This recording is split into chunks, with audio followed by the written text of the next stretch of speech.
The All Saints Anglican Church is celebrating its 184th anniversary today. More in this report. The All Saints Anglican Church in New Amsterdam celebrates its 184th anniversary today, June 30th, 2023. Anglicanism began in British Guyana many years before the consecration of the All Saints Church. Christian works in Berbice started by the Lutherans, who built the first church in New Amsterdam by 1803. Anglican work in the town started until 1811. In the early days, the Anglican members that were known as the Church of England used the old Lutheran chapel. In 1818, there was an agreement to erect a colony church, and in 1820, the colony church at Vryheid Street was opened for worship, but this led to issues arising from as who would use it and what times. After an appeal was made by the vestry to King George IV, a decision was made to erect on a convenient spot of land in the town a separate church to be used exclusively. Land was identified, and it was many years leading up to 1839 that the construction and physical development of the parish church took formation. Money came in quickly to work on the new church, which started at a site in 1836 at lots 11 and 12 Main Streets, New Amsterdam. It was reported that on June 30th, 1839, at 11 o'clock, the bishop repaired from his parsonage to the church, attended by the Venerable William Percy Austin, Archdeacon of British Guyana, and his lordship's chaplain. The lordship was met at the church door by the rector, vestry, and building committee, and proceeded to the altar, where the usual formalities of presenting the petition, having been gone through, the bishop commenced and the consecration service. The official building and outlook was preserved by its members, although it has been repainted and portions rehabilitated over its 184 years. The massive renovation was undertaken in 1950s by Father Martin Heel, resulting in the structure most are familiar with today. In 1957, repairs to the roof and the building of a new wing on the north side of the church in concrete with wooden louvers window replacing the old casement windows. Later, the west end was completely renovated, the tower repaired, and a large choir gallery installed. Also, a new electronic organ was installed. Shrines of the Sacred Heart and Our Lady, as well as Stations of the Cross, were installed, and on the 120th dedication festival on June 30th, 1959, 8 new statues were dedicated. Electronic bells were also installed in the tower. Some of the other outstanding features of the church are the stained glass windows that were recently replaced, the unique round stone tomb of Christ with a life-size statue of Jesus lying in the tomb. In 1841, the clock was established in the tower at a cost of £241. The clock with its 4 faces became a landmark as a tall spire with its weather vane and attracted travelers crossing the Berbice River.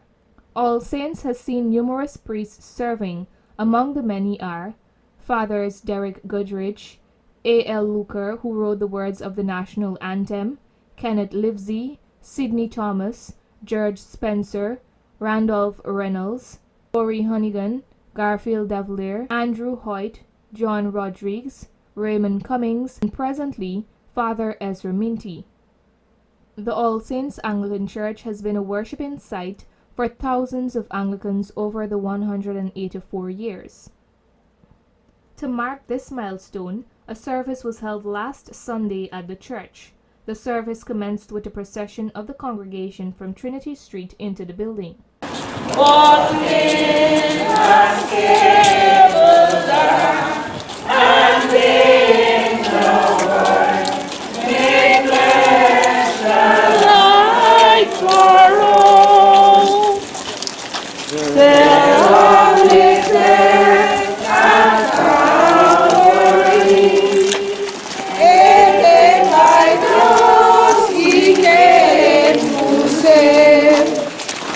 El holy suffering of